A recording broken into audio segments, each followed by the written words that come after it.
And look, here's the thing, and is it the kid, or is it how you have treated this guy?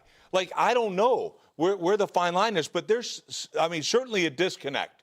Like when I see like this kid on the World Series, you lost a game that nobody cares about. All right. And by the way, Lamar Jackson, a two-time MVP, was looking for you. Like, go back and say this. The only energy I saw in the entire stadium was when that kid popped on the field. Shedeur walked on the field. Don't skip a single second of this video. And if this story touches your heart, give it a like, subscribe to the channel, and let us know in the comments. Where are you watching from? Let's begin. The wildest part about all of this isn't Shedeur's stat line. It's Rex Ryan. I mean, seriously, let that sink in for a second. Rex Ryan, the same dude who spent months clowning this kid, questioning his maturity, questioning his game, suddenly flips and starts defending him on national TV. That's not normal. That's not just some casual, yeah, he had it rough comment.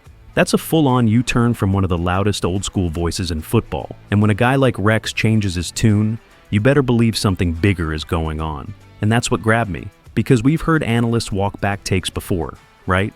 They hedge, they soften, they move the goalposts. But this wasn't that. Rex didn't just say, yeah, the kid struggled, but he'll be fine. He went straight at the Browns. He went at the culture. He went at the preparation. He basically said, this isn't on Shedeur, this is on the organization.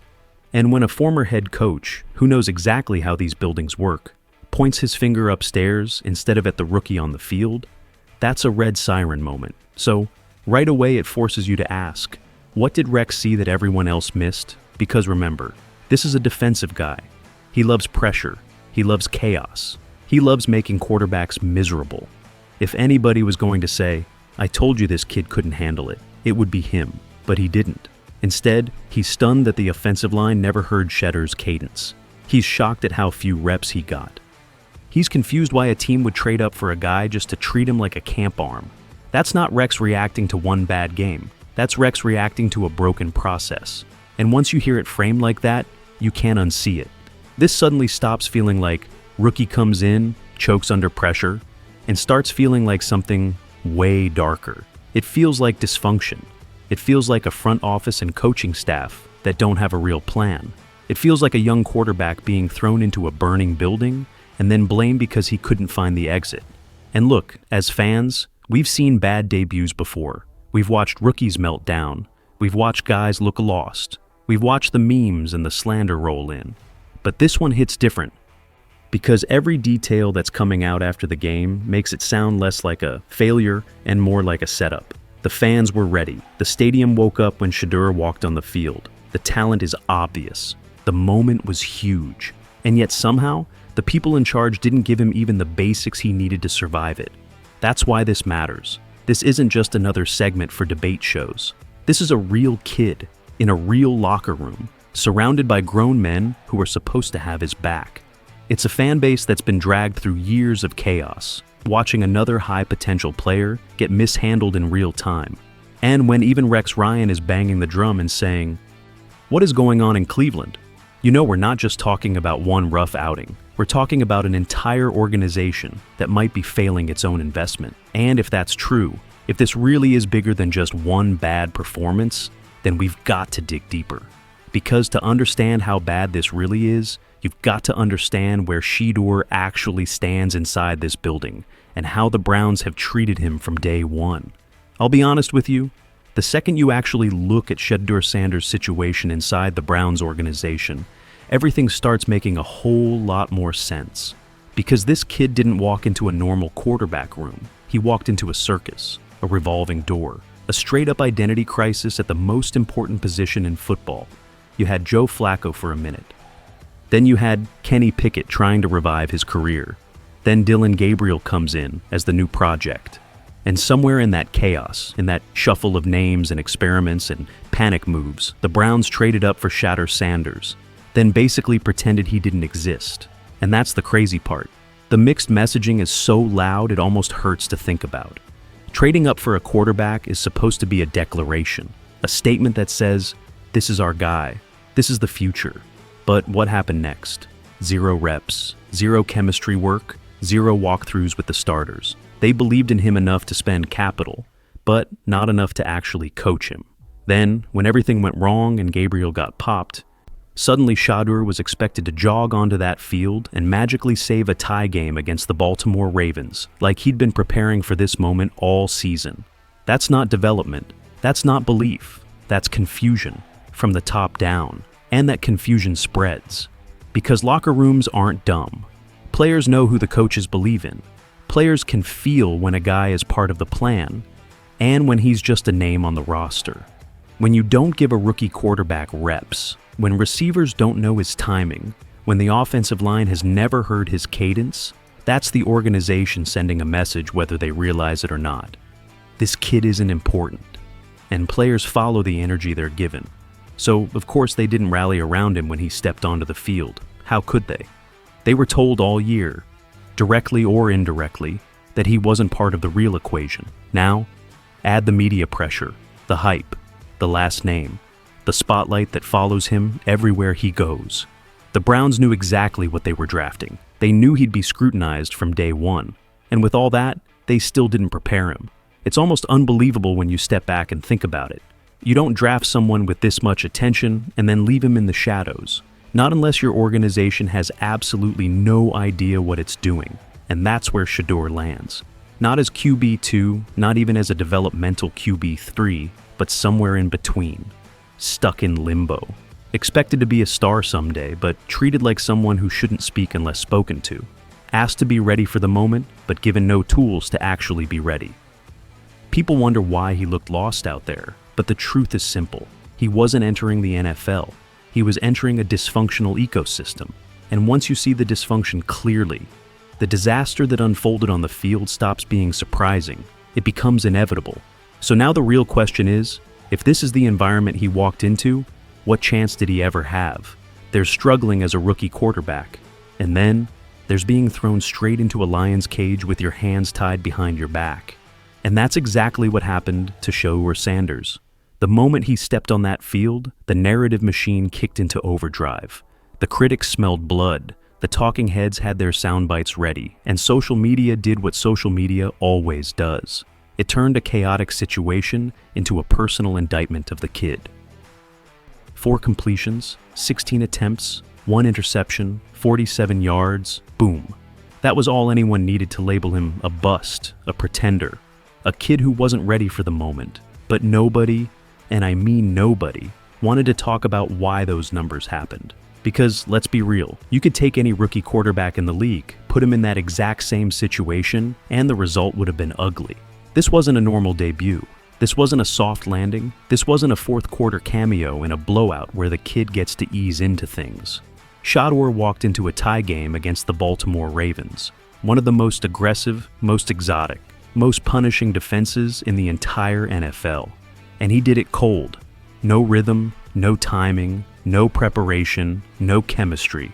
The offensive line didn't know his cadence. The receivers hadn't run timing routes with him. He hadn't taken first-team reps since, well, ever. And somehow the media still acted shocked when he looked overwhelmed. What people don't understand is how detailed this job is. NFL quarterbacks don't just memorize plays. They memorize how 11 players move around them. They memorize how a left tackle sets on an outside rush. They memorize the rhythm of a slant from their WR1. They memorize how much air they can put on a seam route before the safety closes. Timing isn't a luxury in the NFL. It's literally everything. And Shadur had none of it. He was processing brand new NFL blitz looks he'd never seen at full speed. He was trying to match footwork to receivers he'd barely thrown to. He was trying to lead an offense that wasn't built around him, wasn't prepared for him, and wasn't ready to support him. And on top of all that, he had to play against the narratives people have been pushing since the moment he declared for the draft. He's cocky. He's riding his dad's coattails. He's a hype quarterback, not an NFL quarterback. Those takes were loaded in the chamber long before he threw a single pass. All people needed was one bad moment to fire every single one of them off. Meanwhile, we've watched countless young quarterbacks start slow and then explode once they get structure. Jalen Hurts, Josh Allen, even Trevor Lawrence when he finally had real coaching. But Shadur, he doesn't get that grace. He gets one game, One disastrous, unfair, unprepared moment. And that's supposed to define him? Nah, not buying it. Because the truth is, no quarterback, not a rookie, not a veteran, not even a Pro Bowler, succeeds in that situation. You can't throw a kid into the fire and blame him for burning. And the worst part, he knew it. You could see it in his face. You could hear it in his interview. He owned the moment, took responsibility, showed leadership, all while standing in the wreckage of something that wasn't his fault. That's pressure. That's mental toughness. That's character. And if this is how the story starts, then the next part, the part where he finally gets a real chance, becomes even more important. Because now the question becomes, what happens when the kid actually gets support? And that's where everything starts to shift. There's a moment in every young quarterback's career where the noise fades, the doubt quiets, and you finally start to see who they really are. And with Shedeur Sanders, that moment hasn't happened yet. Not because he's incapable of it, but because he hasn't been given the environment to let it show. And that's what blows my mind. Because when you strip away the chaos, when you ignore the mismanagement, when you look at the player himself, you see a kid who has every tool you want in a modern NFL quarterback. Every single one. Start with the football IQ. Shadur isn't some raw athlete who's trying to figure out how to play the position.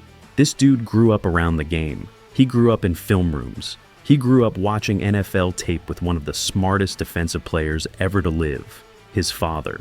You can see it in the way he diagnoses defenses, the way he moves safeties with his eyes, the way he never panics in the pocket. That's not normal for a rookie. That's the kind of trait you either have or you don't. And Shadur has it. Then there's the poise. You remember Colorado last season? Every single game was a national headline. The entire country was tuned in. Every mistake was a meme. Every throw was either he's him or he's overrated. And yet he never blinked. He never folded. He took a beating behind one of the worst offensive lines in college football, literally the most sacked quarterback in the nation, and he still put up numbers. He still stayed calm. He still led. Pressure doesn't scare this kid. He's lived in pressure since he was in high school. And let's talk arm talent. People love to pretend they didn't see it. The zip on the out routes, the placement on the back shoulder throws, the touch he puts on fades. He's mobile enough to escape, but disciplined enough to stay in the pocket when it's the right read. These aren't traits you teach. These are traits you build on. But this is the part that gets lost. NFL quarterbacks don't become great because of talent alone. They become great because they get reps, they get coaching, they get stability. They get receivers who know their rhythm and linemen who know their cadence. They get a playbook shaped around what they do best. They get a coaching staff that says, "We believe in you, let's grow together." Imagine for a second what Shadur could look like with that. Imagine him actually getting first-team reps during the week. Imagine the chemistry that starts forming with his receivers, knowing exactly where they break, exactly how they accelerate, exactly when to release the ball. Imagine protections being adjusted to his tendencies. Imagine play action looks designed around his strengths. Imagine the confidence that builds when the organization finally treats him like the guy they traded up for, instead of somebody they're keeping in a storage closet. Because here's the truth. Nothing we've seen from Shadur says he's a bust. Nothing says he's overwhelmed by the game. Nothing says he's not built for this. Everything says the opposite. Everything says he's one real opportunity away from flipping this entire script. And that's the part fans should latch on to. This story isn't finished, not even close. In fact, this might be the exact kind of adversity that sets up a breakthrough, if Cleveland finally steps up and does their job. And trust me, if that breakthrough comes, this whole conversation is going to look very, very different. There's something poetic about moments like this in the NFL. The messy debut, the ugly stat line, the rookie walking off the field with cameras in his face and critics loading up their takes before he even reaches the tunnel. These are the moments people think break quarterbacks, but history tells a different story. These are often the exact moments that make them. And I honestly believe we might be looking back on this game, this chaotic, unfair, overwhelming moment, as the spark that lit Shedeur Sanders' entire NFL journey on fire. Because here's the thing, when somebody like Rex Ryan, a guy who does not hand out compliments, a guy who built his career on torturing young quarterbacks, suddenly stops blaming the kid and starts blaming the organization, that's not noise. That's a warning. That's Rex basically saying, if the Browns don't change what they're doing, they're gonna ruin this kid. And you know what? He's right. And sometimes it's moments like this, the public embarrassment, the national conversation, the pressure boiling over, that force an organization to finally look in the mirror and admit they've screwed up. And that's where the prediction comes in. Because from right here, right now, there are only two roads left. Future A, sabotage continues. Cleveland pretends everything is fine. They keep giving Shadur scout team scraps. They keep treating him like a background character. They keep forcing him into impossible situations, then shrugging when he struggles. And if they go down this road, yeah, they'll waste him. They'll waste the draft picks, the potential, the investment. They'll waste a kid who has leadership, talent, resilience, and NFL pedigree. And fans will watch another promising quarterback fade away because the people running the show couldn't get out of their own way. But then there's future B, the turnaround. The path where Cleveland wakes up. The path where they realize they traded up for a reason. The path where they start giving him real reps. Not fake reps, not empty reps, real ones. The path where the receivers start learning his timing. The offensive line starts learning his cadence. The playbook starts reflecting his strengths instead of someone else's. The path where he finally gets the same opportunity every other first-round quarterback gets. And if they choose that path, I'm telling you right now, he can shock the league. He can flip this entire narrative in a single season. We've watched it before. Jalen Hurts, Geno Smith, Jordan Love. Quarterbacks who were written off early, only to rise once the environment finally matched their talent. Shedeur fits that mold, not because he's flashy or loud or polarizing, but because he's wired differently. He doesn't shy away from pressure. He absorbs it. He learns from it, and he comes back swinging. So here's my prediction. This moment, the moment everyone wants to clown, the moment the media wants to label as the beginning of the end, could end up being the catalyst for one of the biggest redemption arcs we've seen in years. The kid didn't fold. He didn't make excuses. He didn't point fingers. He owned the loss, even when it wasn't his to own. That's leadership. That's maturity. That's the stuff great quarterbacks are built from. And look, maybe Cleveland gets it right. Maybe they finally give him the chance he deserves. Maybe this entire storyline flips on its head. All I know is this: Shedeur Sanders is not finished, not even close. He's just waiting for the door that should have been opened months ago. So I'll leave you with this. Believe in the kid. Hold the organization accountable. Because if Shadur gets the opportunity he's earned, this moment, the one everyone wants to rewind and roast, might become the first chapter of one of the wildest redemption stories the NFL has seen in years.